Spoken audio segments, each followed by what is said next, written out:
shadows are devoured by even darker shadows, the curtain pulls back and reveals a world without light! Hey, what's going on YouTube? This is TR Bailey, and I'm coming at you guys with a deck profile of my friend Brandon Collins here. What's up, guys? You know, he's the most famous person on my channel. He's now going to consist of 3 videos. This is his gadget list that he's preparing to play for the new format, and I figured it was about time I gave you guys something that was not on Dueling Network or DevPro. So let's just go ahead and get into the list, Brandon. All right, it's missing 3 cards from the extra deck. That's all you need to know, and you'll see them when I get to it. But Ovs is the 3 goldfish. This thing is absolutely amazing. Probably one of my new favorite cards. Yeah, and you've played Gadgets for quite a few formats. He actually top 16, almost top 8'd at the Seattle Regionals in the March 2012 format when Dino Rabbits and Zectors and Windups were the best decks, and to play Gadgets and win at during that format's a huge deal. How does 10 plate change this deck? You don't need to play double summon essentially to go off on your first turn. This card sets up Gear X plays, but if you draw this plus a gadget and double summon, your plays are almost limitless. Exactly, and what I think is great is that people need to keep in mind that Gear X also wasn't legal at that last time that he topped with this deck as well. So this deck is almost different in a lot of ways. Just has so many more plays. Yeah, that one was more of like a chaos variant. It had Thunder Kings, Spirit Reapers, Triodia, Gores, Blackluster Soldier, Effect Veiler, all of that good stuff. Just to make like power. So it had some kind of power play. But this deck's power plays are 10 goldfish gadget into whatever at rank 4 you want. And so this deck's no longer just consistent. It's consistent with a power play every turn. Absolutely. And then there's other cards in this that make more power plays and just can make super explosive turns. But okay. 3 goldfish and then the gadget stoplight. Nothing changes there. You're gonna run the 10 goldfish version. You're gonna run 3 of each gadget. You just have to because you want to open up. You want to open up goldfish gadget. That's just a must-have. Gotcha. Also running just a 1x gear frame. This is kind of like a floater now. It's what you can search off of if you have a Gear X that lasted a turn after you got a goldfish. This is usually my secondary search so that I can at least play this to search out the one of 3 Machina fortresses that I like. I like having 3 in here because this plus the redoxes that I play make rank 7 plays more consistent, and this format is just an absolute beating. This can crash into Ophion to blow up Ophion. You take minimal damage. It's really hard for a lot of decks to try and get over this without targeting it, and then in that case you're going to go -1 in your hand just to get rid of 1 on the board. But yeah, 3 fortress. Another floater is 1x Grand Mole. Just a good floater to get out of the way. Anything big that you have trouble getting over, like an Acid Golem per se, or like a Zen Mains, Maystroke, maybe a Logia. If they don't Logia, this is good Logia fodder. Sweet, yeah, and one of the things that I did notice about the gadget deck is it has a hard time getting around cards like Maystroke and Zen Mains, so that really does help with that weak spot, if that's what you'd like to call it. Also, heroes aren't dead, guys, and Shining is a card, and that's really helpful against that play. It's a beating against Shining. Also, the 2x Max C. I don't have Veilers in here because I play Redox. And because it's bad. So consistent. This card is really good. This is the Monster Reborn. You can Monster Reborn itself. You can Monster Reborn a gadget. Bring back a fortress. This thing is so versatile.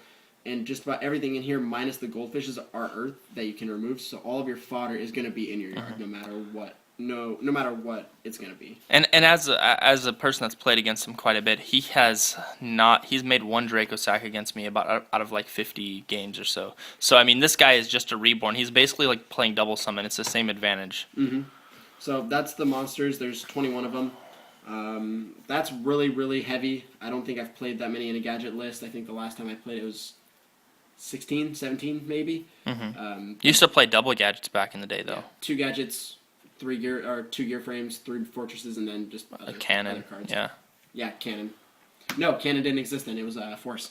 Force, yeah, that's right. But yeah, moving on to the spells, it's triple X MST that has to be should be now. playing.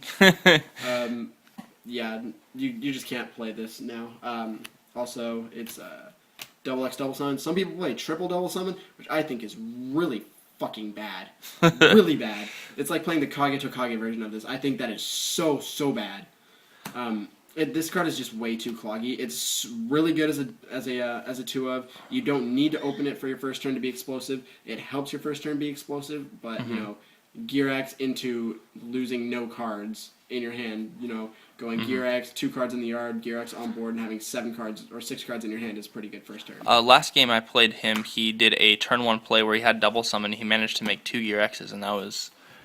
That's really hard to come back from. I mean, Dark Hole is pretty much the only out at that point. You have Mirror Force, but by then he gets 4 surges off Gear X. Yeah, and that's super dumb. So that's ridiculous. Yeah. Then Double Duality. I don't like Triple Duality. This is kind of like a floater. I don't need it because I mean I'm searching everything in my deck as it is. But this gets me like my power cards, Mirror Forces, Torrentials, anything I need to just set up my. Gotcha. Or if you for some reason don't have a gadget, sometimes you find it. Gold Sark, if I draw this opening turn and I don't draw a Dark Hole, I'm usually going to Gold Sark the Dark Hole. If I already have Dark Hole, I'll usually just Gold Sark Redox to get Redox, so that my next turn I at least know that I have a Monster Reborn. For sure. And what I thought was really cool about that card, you know, is we saw it at 1 on the list when we were doing some, you know, we were kind of looking up on the list, and we saw this at 1, and we thought might as well give it a shot, and it's worked out pretty well for you so far. Just another floater. Book of Moon is still really good. Stops a lot of power plays. Stops you from losing. This also makes essential keeping gadgets alive. If your only play first turn is to summon a gadget and to set a few cards and pass.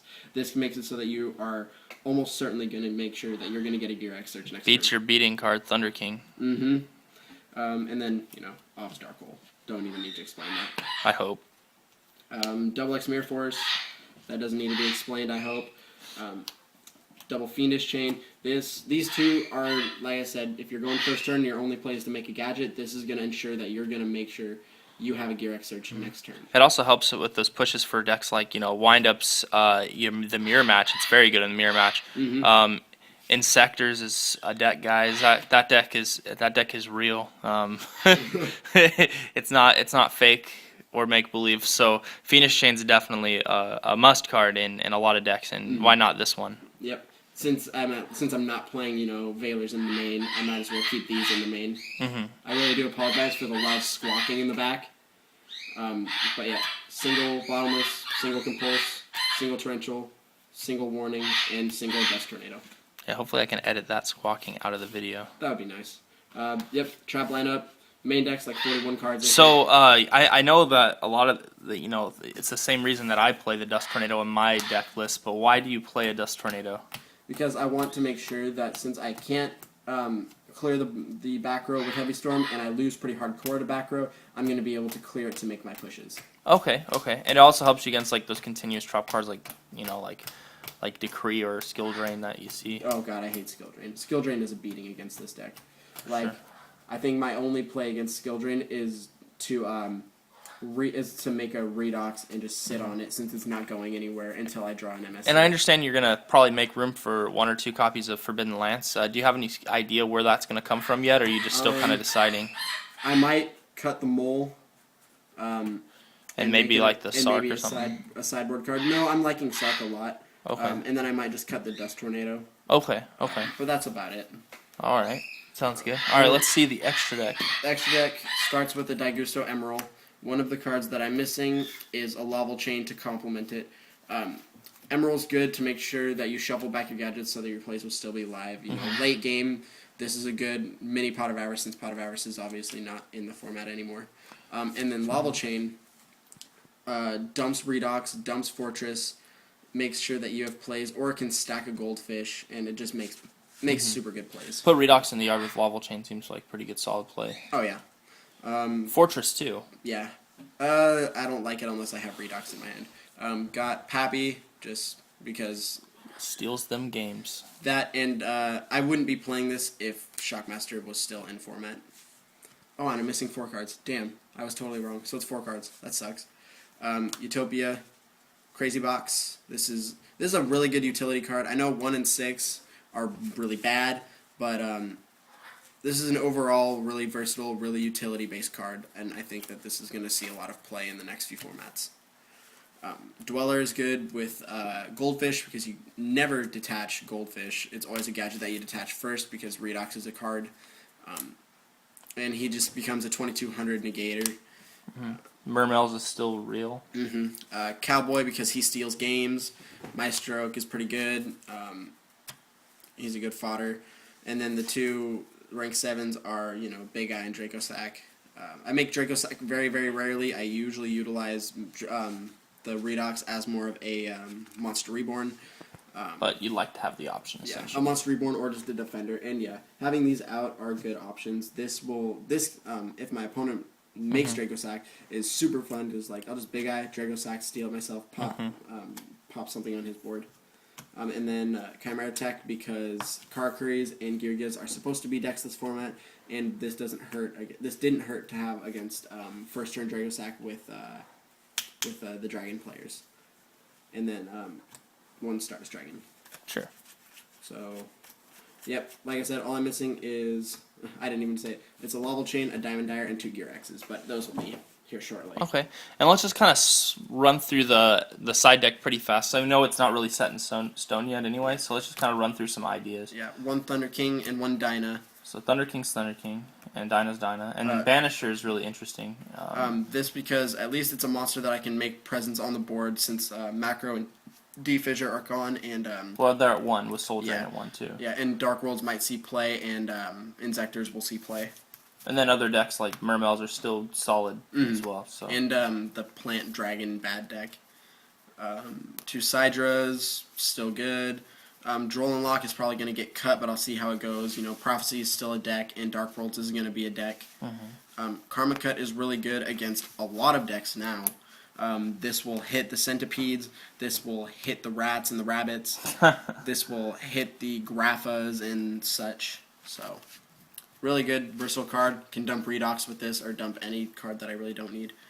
extra gadgets. Yeah. 1 more Dust Tornado. Starlight Road because the Blackwings are going to see play, and X-Saber is going to see play. High and Lay and Icarus Attack are going to be cards, and this is going to be what can stop. Not to mention Delta Crow Anti-Reverse. Oh yeah, that card's dumb. And then 1X Deck Devi for Y-Dubs and for Insectors, and then Mermels against the and Seas such, plays. yeah. Karakuris. Hand trap decks. Yep, and then Eradicator for the similar decks. Dark Worlds. The decks that need Spellbooks, eradicated. Your burn decks and bullshit. Stupid fucking chain burn decks. So yeah, alright, so that is Brandon's newest deck profile. We might have something more updated when it comes closer to our regionals on the 21st in Seattle. So let's Hope to see you there. Yeah, we hope to see you there. That's TR Bailey and Yu-Gi-Oh! Overdrive signing out.